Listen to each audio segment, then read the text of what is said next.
I am so excited, honored, and proud of you for going out of your comfort zone and making the decision to go after what you deserve, landing a job that makes you happy. The first thing that you may be asking yourself is, there are a ton of people out there who do what I do. So why me? Why should I be your guide? Well, that's a great question. I have been where you are now, and I was figuring it out on my own. My greatest drive is to empower people like you, like me, to achieve a fulfilling life. At the beginning of my career, everything was falling into place for me. I got into Deloitte right out of school after I sweet-talked one of the employees at a career fair. And I was on top of the world until I wasn't. Even though I lived in Canada for 16 years at the time, my network was small because I was introverted, and I believed that if I kept my head down and I worked hard, I'd climb that career ladder. I worked 12-hour days until I fell hard and crashed after my mom's first cancer diagnosis, and I lost 50% of my pancreas. I wanted to get out of the consulting world so desperately.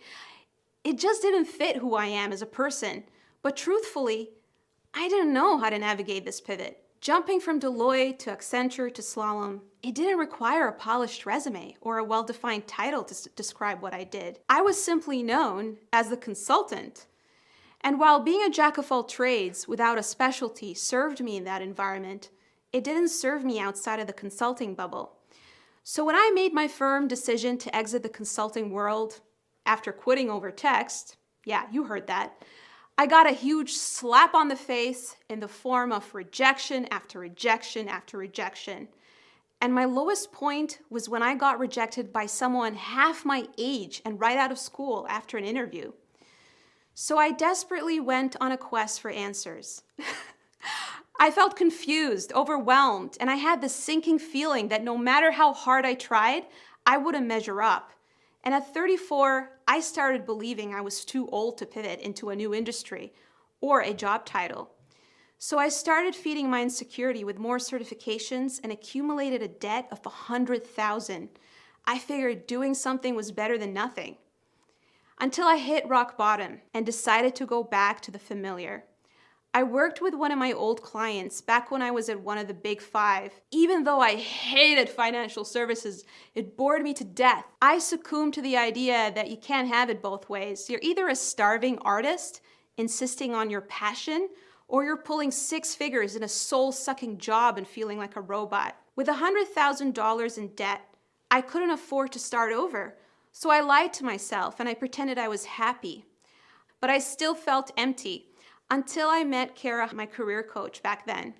She taught me everything she knew about the world of recruiting as someone who is on the Forbes Coaches Council and the president of the International Association of Career Coaches, headquartered in San Francisco. She was a former executive recruiter and a VP of HR, and she taught me the psychology of a recruiter and a no-nonsense approach to convert applications to interviews and interviews to offers. Honestly, after doing her program, I was shocked to find that big-name career coaching programs were teaching contradictory methods, programs I inquired about or had been enrolled in prior to finding Kara.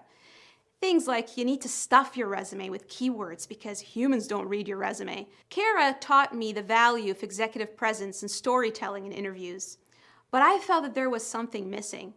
In the first few months that I started career coaching, I found that people were having difficulty understanding what I was teaching. These clients were A players, but they were putting off applying to jobs and agonizing over upcoming interviews, completely unaware of how amazing they were. I was in awe to find exceptional people who were good at what they did, but were so crippled to apply for jobs just because they didn't have the title, worried they'd fail if they started that job. And that is the reason I've dedicated years of my career helping A players with imposter syndrome approach their job in such a personalized way.